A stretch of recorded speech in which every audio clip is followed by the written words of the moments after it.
പൂരപ്രേമികൾക്ക് ആശങ്കപ്പെടേണ്ട സാഹചര്യമില്ലെന്ന് വനം മന്ത്രി കെ ശശീന്ദ്രൻ. പൂരത്തിന് ഫിറ്റ്നസ് സർട്ടിഫിക്കറ്റുമായി എത്തുന്ന ആനകളെ വീണ്ടും പരിശോധനയ്ക്ക് വിധേയമാക്കില്ല. സംശയമുള്ള ആനകളെ മാത്രമേ പരിശോധിക്കൂ. കോടതിയെ കാര്യങ്ങൾ കൃത്യമായി ബോധിപ്പിക്കുമെന്നും ഇതുവരെ കോടതി സ്വീകരിച്ച അനുഭാവപൂർവമായ നിലപാടാണെന്നും അദ്ദേഹം കോഴിക്കോട് പറഞ്ഞു. വെറ്റിനറി ഡോക്ടർമാരുടെ പരിശോധന സർട്ടിഫിക്കറ്റുള്ള ആനകളുടെ പുനഃപരിശോധന അപ്രായോഗികമാണെന്നും മന്ത്രി കൂട്ടിച്ചേർത്തു.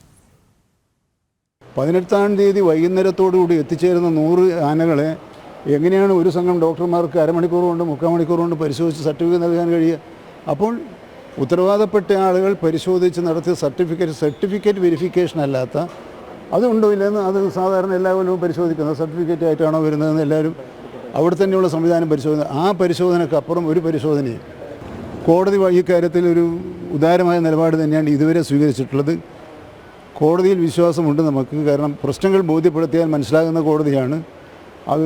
ഈ നേരത്തെ നമുക്കതാണ് കോടതിയെ ഈ കാര്യം ബോധ്യപ്പെടുത്തിയപ്പോൾ അവർ പെട്ടെന്ന് തന്നെ ആ ഉത്തരവ് മാറ്റിത്തരാം. കാരണം അടിയന്തര കോടതി കൂടിയാണ് ഈ പ്രശ്നത്തിൽ കഴിഞ്ഞ ദിവസം കണ്ടത്. പിന്നെ പലരുമായും ഓൺലൈനായിട്ടാണ് വാദപ്രതിവാദങ്ങൾ നടത്തിയത്. അപ്പോൾ കോടതി വളരെ താല്പര്യത്തോടു കൂടി തന്നെയാണ് പൂരം നടന്നു കാണണമെന്ന് തന്നെയാണ് കോടതിയുടെയും താല്പര്യം.